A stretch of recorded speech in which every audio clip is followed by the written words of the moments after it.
या महाराष्ट्रामध्ये आतापर्यंत जरांगे पाटलामुळं एवढी सध्याचे खासदार आपले लोकसभेमध्ये गेलेत, पण एकाही खासदाराची आम्हाला स्पष्ट भूमिका दिसली नाही। आणि आपल्या पक्षाची सुद्धा मराठा समाजाला 50% आत ओबीसीतून आरक्षण मिळालं पाहिजे अशी भूमिका आहे का नाही, ही भूमिका आम्हाला कळावी। स्पष्ट बोला साहेब, स्पष्ट बोला।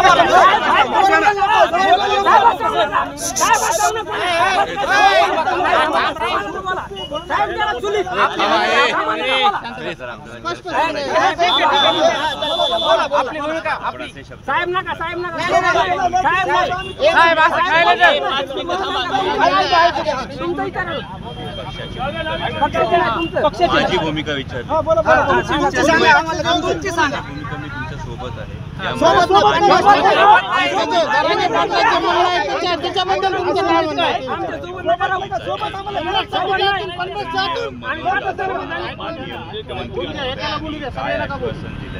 ते माननीय मुख्यमंत्र्यांनी जाहीर करा, आपण आधीच सांगितलं आपण त्याच्या सोबतच आहोत।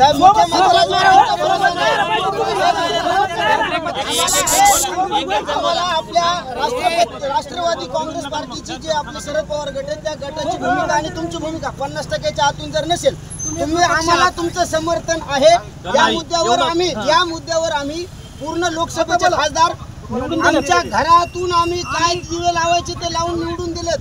आमची भूमिका आहे की तुम्ही स्पष्ट करा, नाही तर मराठ्याच्या जीवावर पोळ्या भाजणं बंद करा, मग आम्ही आमचा निर्णय घेऊ।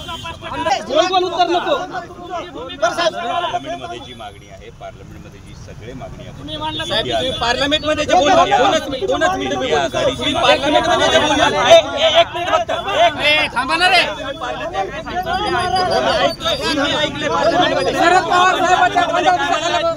आरक्षण भेटलं पाहिजे। 2 मिनिटं थांबा, फक्त 2 मिनिटं। अरे 2 मिनिटं तुमचं भाषण ऐकलेलं आहे ना, पार्लमेंटच्या भाषणामध्ये आपण म्हणलात की मराठ्यांना आरक्षण भेटलं पाहिजे, परंतु 50%च्या वर भेटलं पाहिजे, हे तुमचं वक्तव्य आहे। आम्हाला ते मान्य नाही। तुम्ही पक्षाची स्पष्ट भूमिका घ्या, आम्हाला सांगा मराठ्यांना 50%च्या आतमध्ये आणि ते सुद्धा ओबीसी मध्येच आरक्षण पाहिजे, ही पक्षाची स्पष्ट भूमिका घ्या, ही आमची मागणी आहे। आम्ही येडे नाहीत रस्त्यावरती फिरायला। लोकसभेला तुम्हाला वाटलं असेल की आमचा खूप मोठा विजय झाला, पण याच्यासाठी तुम्हाला झोपेत राहू नका। येणाऱ्या विधानसभेला पार्लमेंटमध्ये जी भूमिका, पार्लमेंटमध्ये इंडिया आघाडीची एक पूर्ण भूमिका आहे, जी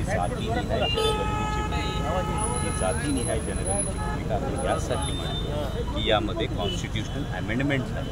कॉन्स्टिट्युशनल अमेंडमेंट राहुल गांधी तेच बोलतो, मी तेच बोलतो, DMCचे खासदार तेच बोलतो, का तर इंडिया आघाडीची महाराष्ट्रात मराठा समाजाची मागणी आहे, जाट समाजाची मागणी आहे, गुजर समाजाची मागणी आहे, जातीनिहाय जनगणना होईल, कॉन्स्टिट्युशन अमेंडमेंट करूनच 50%च्या पुढे आरक्षण जाऊ। तर आपलं तुम्ही मला पार्लमेंटचं विचारलं, मी पार्लमेंट बरोबर। आता महाराष्ट्र पातळीवर विरोधक म्हणून साहेबांनी भूमिका स्पष्ट केली, पक्षाने भूमिका स्पष्ट केली, यामध्ये माननीय मुख्यमंत्री महोदय कमलदादांनी आश्वासन दिलं आणि त्यानंतर ऐकून घ्या, त्यांच्यावर विश्वास नसला तरी दादांनी विश्वास ठेवला ना, तर ती नेमकी काय भूमिका आहे ती सरकारने एकच जाहीर करावी।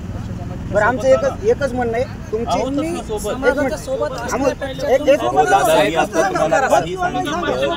आम्ही विरोधात आहोत, त्यामुळे सरकारने काय भूमिका घेतली हे सरकारने जर स्पष्ट केलं ना, तर सगळ्यात विरोधी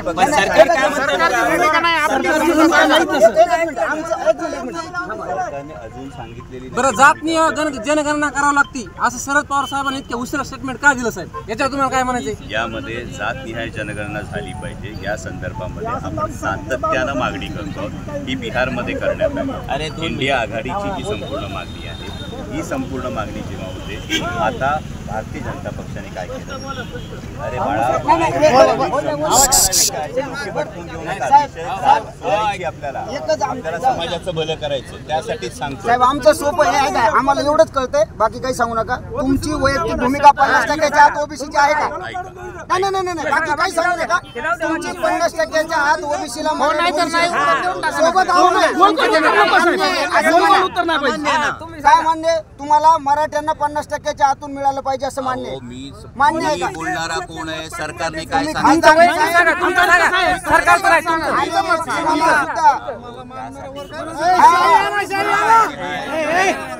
साहेब हे बघा साहेब, आम्ही मराठा समाज आक्रमक असताना सुद्धा किती संयमानं भूमिका घेते हे तुम्हाला माहिती. कोल्हे साहेब, आणि तुमचा आदर आम्हाला आम्ही तुमच्यामध्ये संभाजी महाराजाला बघितलंय, ती रिस्पेक्ट आहे आमच्यामध्ये.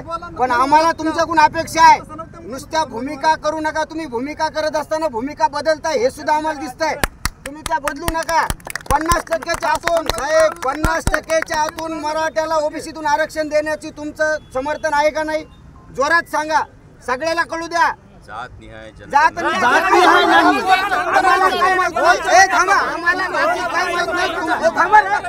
आम्हाला 50%च्या आतून ओबीसीतून मराठ्याला आरक्षण मिळाव्याची तुमची भूमिका आहे का नाही? माझं समर्थन आहे. एक मिनिट, आज तुम्ही जिंतूरला जाताय, तिथं तुमचं भाषणात उल्लेख आला पाहिजे की मराठ्याला ओबीसीतून 50%च्या आत आरक्षण मिळण्यासाठी माझं आणि माझ्या पक्षाचं समर्थन आहे. साहेब